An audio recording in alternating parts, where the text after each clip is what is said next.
हाँ तो प्यारे बच्चे कैसे हैं। आशा करते हैं कि आप लोग स्वस्थ होंगे, मन से पढ़ाई करते होंगे। आप लोगों को दिवाली के अवसर पर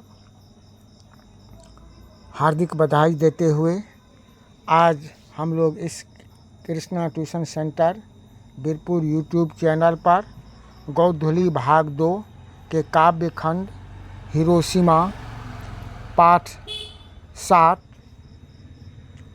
के बारे में, उस कविता के बारे में, हिरोशिमा कविता के बारे में पढ़ेंगे। उनके सभी भावार्थ को, अर्थ को जानेंगे। तो उससे पहले हम लोग कविता के लेखक कवि के बारे में जानेंगे, समझेंगे। जो इनके कवि कौन हैं, और यहाँ बाबू लेखक मिसप्रिंट हो गया है, यहाँ कवि होगा। कवि के बारे में उनके परिचय जानेंगे। तो ये जैसे हिरोशिमा कविता के बारे में हम लोग कहे हैं, जो कविता के अर्थ को पढ़ेंगे, समझेंगे। तो लेखक कवि का नाम सच्चिदानंद हीरानंद वात्स्यायन अज्ञेय।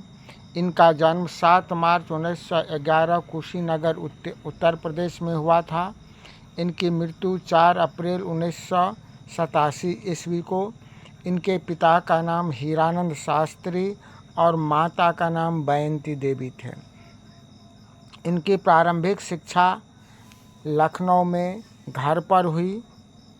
इनकी प्रारंभिक शिक्षा लखनऊ घर पर हुई। अज्ञेय इन्होंने मैट्रिक 1925 ईस्वी में पंजाब विश्वविद्यालय से, इंटर 1927 ईस्वी में मद्रास क्रिश्चियन कॉलेज से, बीएससी 1929 ईस्वी में फॉरमैन कॉलेज लाहौर से और एमए अंग्रेजी लाहौर से किया था।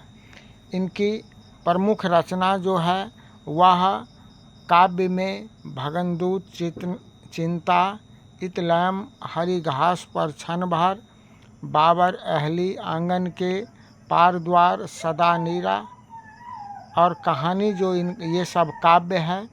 और कहानी में विपथगा, जयदोल, ये तेरे प्रतिरूप, छोड़ा हुआ रास्ता, लौटती पगडंडी। उपन्यास में शेखर एक जीवनी, नदी के द्वीप, अपने अजनबी और यात्रा साहित्य में अरे ययावर याद रहेगा, एक बूंद सहसा उछली। तो इस तरह से इनकी प्रमुख रचना है। अब हम लोग इस कविता के परिचय के बारे में देखेंगे। यह कविता जो हिरोशिमा कविता में आधुनिक सभ्यता की मानवीय विभीषिका का चित्रण किया गया है। यह कविता अज्ञेय जो द्वारा रचित, जो सदा नीरा कविता से लिया गया है। कहाँ से लिया गया है? सदा नीरा कविता से लिया गया है, याद रखिए। तो कविता है, एक दिन सहसा सूरज निकला, अरे क्षितिज पर नहीं, नगर के चौक धूप बरसी पर, अंतरिक्ष से नहीं, फटी मिट्टी से। कवि यहाँ पर कहते हैं अज्ञेय साहब, जो एक दिन सवेरे प्रकाश दिखाई पड़ा, यह प्रकाश क्षितिज से नहीं, निकलते हुए सूरज का नहीं, बल्कि शहर के मध्य अमेरिका के द्वारा गिराए गए परमाणु बम का था। लोग गर्मी से जलने लगे। यह धूप की गर्मी नहीं थी, यह गर्मी बम विस्फोट से उत्सर्जित किरणों की थी। गर्मी फटी धरती से थी। जैसे कि हम लोग जानते हैं, जो जापान में हिरोशिमा शहर पर अमेरिका के द्वारा नगर के चौक में दोपहर के समय में जो परमाणु बम गिराया गया था, उस भयानक त्रासदी के बारे में ये अज्ञेय साहब लिखे हैं और उसी के बारे में बताए हैं। फिर कहते हैं, छायाएं मानव जन की दिशाहीन, सब ओर पड़ी वह सूरज, नहीं उगा था पूरब में बरसा सहसा। यहाँ पर सहसा बीचों बीच नगर के काल सूर्य के रथ के पहियों के ज्यों अरे टूट कर बिखर गए दसों दिशाओं में।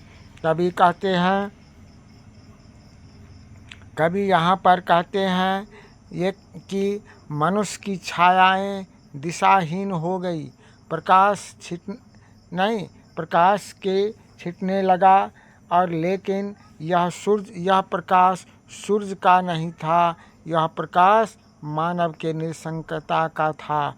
नहीं, जो परमाणु बम जो गिरा था, परमाणु विस्फोट से जो प्रकाश निकला, जो मानव को विनाश कर दिया, मानव जो है झुलस रही थी, जिस प्रकाश से मानवता झुलस रही थी।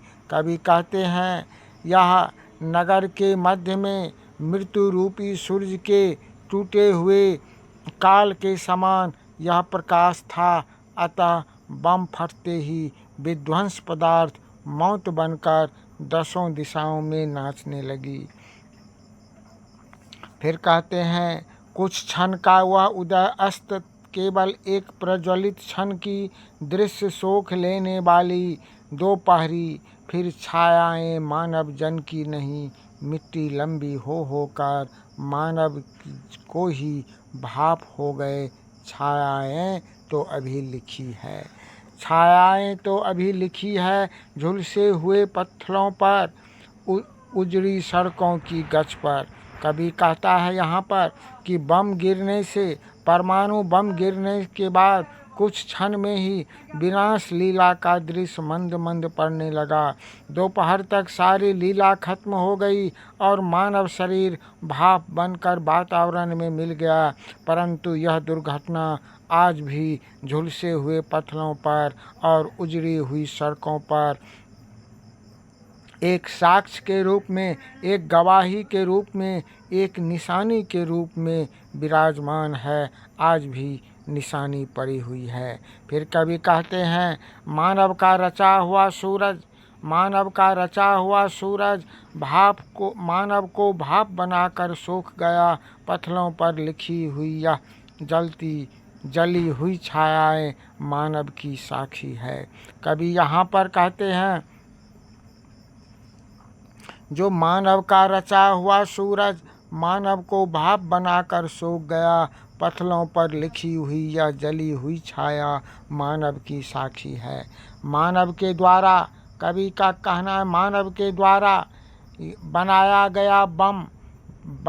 गया यह परमाणु बम आज मानव को ही भाप में बदल करके मिटा दिया। पत्थर पर लिखी हुई वह जलती छाया अर्थात विकृत रूप मानव को ही आज निशंसता के बना दिया। आज उनकी मानवता का विनाश कर दिया। आज उनकी जली हुई लाशें, आज उनकी जो अस्थियां हैं, आज जो झुलसा हुआ पत्थर है, आज जो पत्थर पर जो झुलसी हुई राख है, वह आज भी मानव की विनाश की साक्षी बना हुआ है, अर्थात गवाह के रूप में है। तो इस तरह से अज्ञानी साहब ये हिरोशिमा पर जो विध्वंसकारी परमाणु बम गिराया गया था और वहाँ जो उत्पन्न विनाश लीला हुआ, जिससे मानव जन जो है वह भयभीत हो गया था। कोई किसी को बचाने वाला नहीं था, सभी अपने को बचाने में इधर उधर भाग रहे थे, लेकिन किसी का जान नहीं बचा। आज मानवता जो समाप्त हो गई, उसी के बारे में ये हिरोशिमा कविता के बारे में अज्ञानी साहब लिखे हैं और हम लोग पढ़े हैं। आज उसका जानकारी इस क्लास में लिए हैं। नेक्स्ट अगले क्लास में हिरोशिमा से संबंधित ऑब्जेक्टिव और सब्जेक्टिव क्वेश्चन देखेंगे।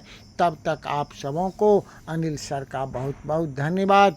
इस चैनल को यदि अभी तक सब्सक्राइब नहीं किए हैं तो आप लोग सब्सक्राइब कीजिए। इस क्लास को लाइक और शेयर अवश्य कीजिए।